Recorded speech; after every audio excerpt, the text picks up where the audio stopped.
Hey everyone, some of you might already know this, but when I was a kid, I had this dream of being a medical doctor.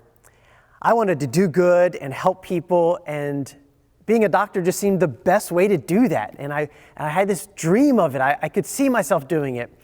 So when God called me to give up my dream of being a medical doctor in order to become a pastor, I felt totally inadequate.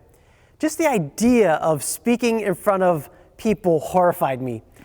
Let alone the struggle and burden that would accompany the work of shepherding souls. I really wasn't up for the task, or to put it more honestly, I ran from the task.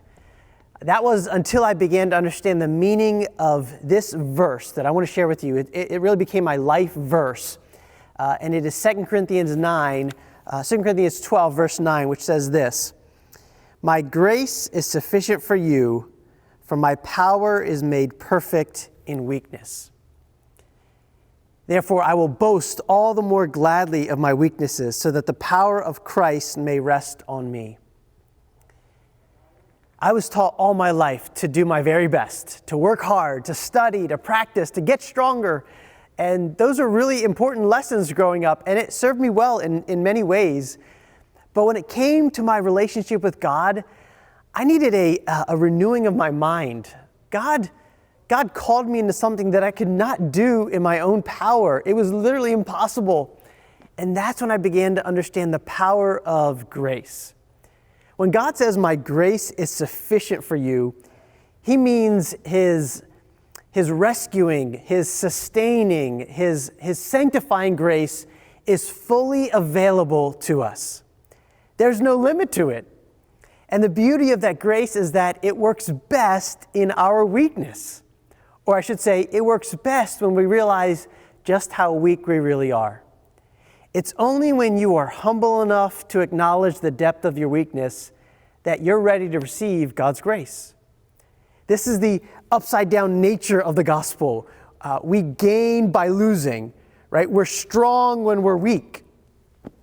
And so in my call to ministry, I was confronted with the depth of my weakness, and I had no choice but to cast myself entirely on the grace of God. It was the scariest thing I've ever had to do, and I still have to do it every single day.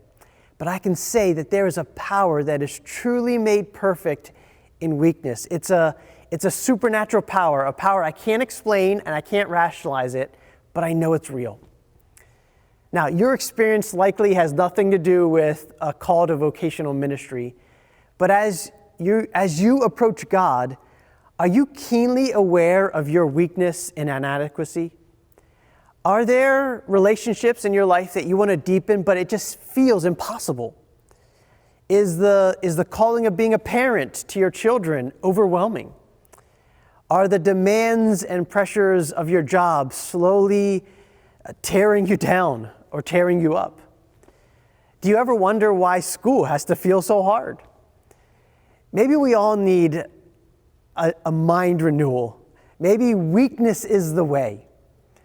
I can't stand feeling weak and vulnerable, but that's exactly the way of Jesus. Jesus became poor and weak. He emptied himself of glory and became a slave. He experienced the shame and agony of crucifixion. How could he do this? Because he was convinced that weakness is the way, that it is the grace of his Father that would sustain him and empower him to do what he was called to do. This is not only the way of Jesus, it's also the way of a Jesus follower. Jesus said himself that if anyone would come after him, that we must deny ourselves, take up our own cross, and follow him. Do you want to experience the power of Christ in your life today? Then let's choose the path of weakness. Let's choose to humble ourselves, admit our faults, confess our doubts, and let's cry out for the one thing, the only thing that can sustain us and transform us and really empower us in the midst of all the struggles. And that one thing is the grace of God. The grace of God which is sufficient. You see, weakness really is the way.